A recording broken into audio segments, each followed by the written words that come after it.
Hey, what is going on? You dripped out Drapion. Is Dartrix the missing piece to put United Wings on the map? It might just be. Shrouded Fable's coming up soon, so if y'all need to get any codes to get any credits so you can make all of the cool new decks on PTCG Live, well, PTCGL Store has got you covered. Check them out, ptcglstore.com. Plenty of codes to choose from, and you can use code AzulGG over there as well to get yourself a discount. Make sure you're prepared for when Shrouded Fables drops. You got all the credits you need to build all the cool new decks. So yeah, Dartrix is just another United Wings Pokemon. If you guys don't know about the United Wings Pokemon, we got the Murkrow, the Flamigo with the ability Insta-Flock that searches your deck for up to 3 other Flamigos, and then we got the Wattrel. They all have the United Wings attack that does 20 damage for each Pokemon in your discard pile that has United Wings, and they've given us another one in the Dartrix. Same exact attack, just 20 damage times the amount of United Wings Pokemon in your discard pile for 1 colorless energy. So a little bit more efficient than the rest of the attackers. Murkrow requires dark energy. Flamigo and Wattrel require 2 colorless energy. The Dartrix just requires a colorless energy. Actually, one thing I thought about with that a little bit was the potential of including gift energy,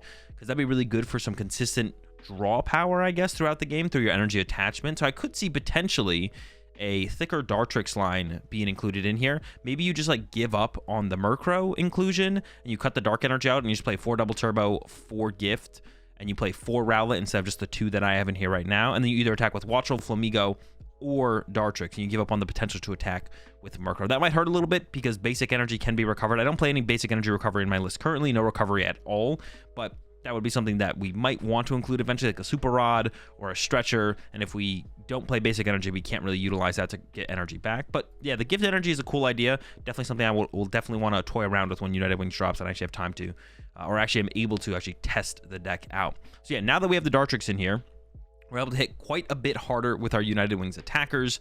And then we're also gaining the use of Grass type through the Dartrix. So I have 2 Rowlets in here. So that way when we go up against Charizard, it's a little bit easier, or way easier, and we have the potential to one-hit KO Charizards with the Dartrix. And I like 2 Rowlet. I like the idea of 2 Rowlet because, well, if we bench 1 Rowlet, then the Charizard player can just go, okay, boss, KO your Rowlet, and then we probably can't KO a Charizard on the next turn. So yeah, I like the Rowlet for that specifically. Makes sense to me. So that's why we got the Rowlets in here. 2 of them. And I could even see going to a higher count, like I mentioned, maybe getting gift energy involved. We'll see about that. There's Dittos in here. For anyone who doesn't know, Ditto generally included in the United Wings decks because it does amplify our damage overall. If we have a Murkrow in play using United Wings, it's a Murkrow that's not in the discard pile, but Ditto's sudden transformation ability allows us to use the attacks of any basic Pokemon in our discard pile. So we can get a Wattrel in our discard pile and attack with a double turbo through the Ditto, or get a Murkrow in the discard pile and attack with a dark energy on the Ditto. Just allows us to hit a little bit harder with a basic attacker in the form of the Ditto. As far as draw engine goes, in the past, United Wings decks have included the Kirlia, but I've given up on that, and I've decided to go with just the basic Pokemon support route. So we got the Tatsugiri in here with some rescue board. Just being able to pivot in general is pretty nice. So Tatsugiri, we can establish that and get a rescue board on it and then search for supporters as the game progresses to be able to fuel our turn for attacks or find boss's orders to take big KOs off the bench. Got some more support Pokemon in the, I guess, utility Pokemon in the Manaphy and the Jirachi. Jirachi helps shut us down the Sableye against the Lawson matchups. I guess Manaphy for the same reason, just to shut down Greninja.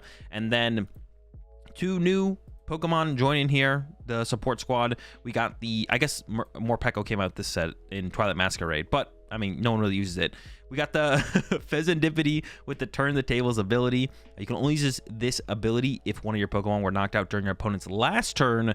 Draw 3 cards. You can't use more than 1 Turn the Tables ability each turn. And then we got the Morpeko here, which just says once on your turn, you may look at the top card of your deck. You may discard that card. So a little bit of way to help us aggressively thin through our deck.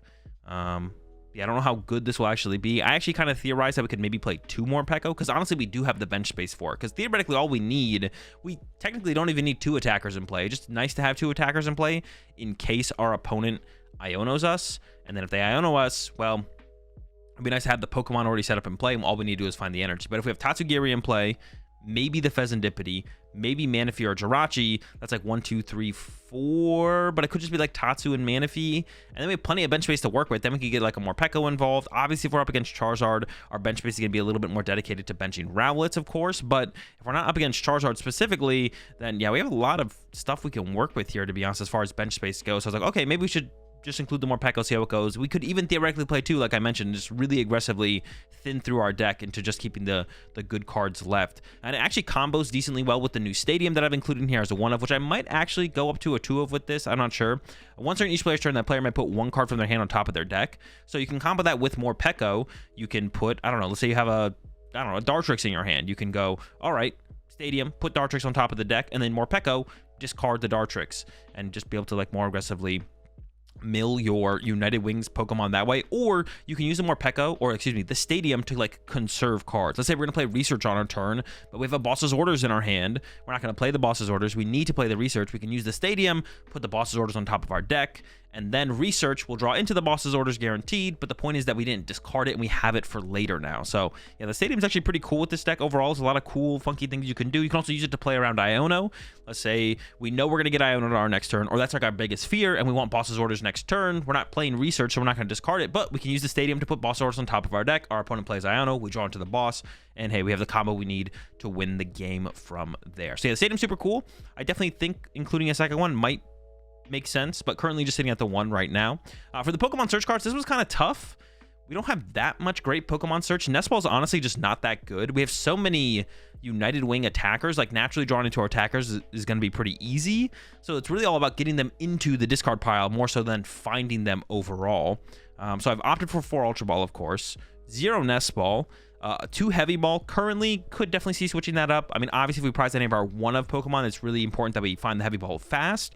But there's such a high potential for United Wings Pokemon to be in the prize cards that the Heavy Ball is almost guaranteed to find something really important, or just a United Wings Pokemon to boost our damage. So 2 Heavy Ball, in my head, currently makes sense, but I could see going back down to 1. So I've gone with Great Ball as the secondary Pokemon search card here, because I mean, it's a good chance of it finding a United Wings Pokemon and putting it into our hand, which means we can then Research or Carmine it away or Ultra Ball it away. Nest Ball doesn't do that.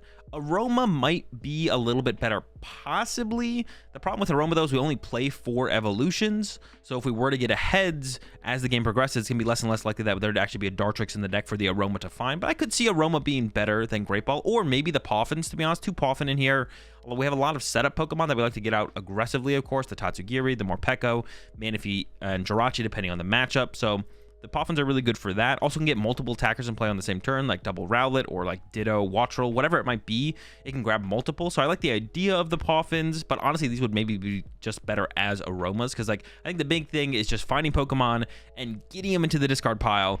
Poffin doesn't do that. Nest Ball doesn't do that. So that's like the big concern for me right now. Definitely something I'm gonna have to like test with the deck to see how the flow of it feels and see how far we have to go down one route or the other.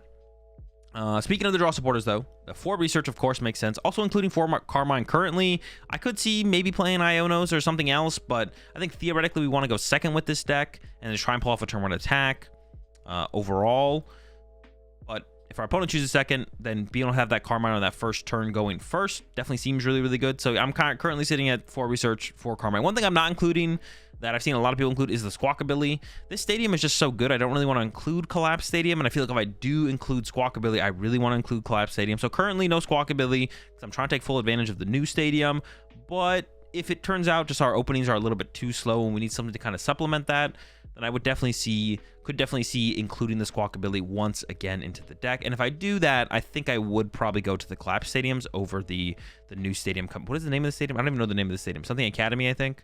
Yeah, there's no name here on Limitless. Oh, there it is at the top. I was like, where's the name? I was looking for the name down here, but it's like up here. Night Academy. I would definitely include Collapse over Night Academy if I put the Squawkabilly back in the deck. But currently no Squawkabilly. We'll see how it goes. I mentioned the rest of your boards here for the Tatsugiri, or just to move anything around in general. And then the current ace spec I have in here is that Secret Box, which honestly I'm not sold on Secret Box. Prime Catcher seems really good. Secret Box seems really good. It finds our Stadium, the tool card, an item card, a supporter, like it and it also discards 3 cards from our hand, which we do want to do. We do want to get our United Wings Pokemon into the discard pile. So Secret Box seems fine, but I could definitely see Prime Catcher being better. I think those are the only 2 that really stand out to me as worthy inclusions. Master Ball, probably not. And then for the energy, just a 4-4 split here, 4 double turbo, 4 dark energy. The dark energy we can utilize with the Murkrow, the Dartrix, the Ditto. Double turbos are for the Wattrel and the Flamigo. And Flamigo's definitely something we want to put in play, so need to be able to attack with at least one of them probably. And lightning weakness is pretty good. Lugia is weak to lightning, so Pidgeot's is weak to lightning. Luminian's weak to lightning, so definitely be able to attack with the Watch Roll as well. And I think that's it. Yeah, that's my first take on United Wings in the Shrouded Fable format. Let me know if there's any other decks you guys want to see me talk about, make lists of before the set releases. Comment section down below. Let me know. Catch y'all in the next one.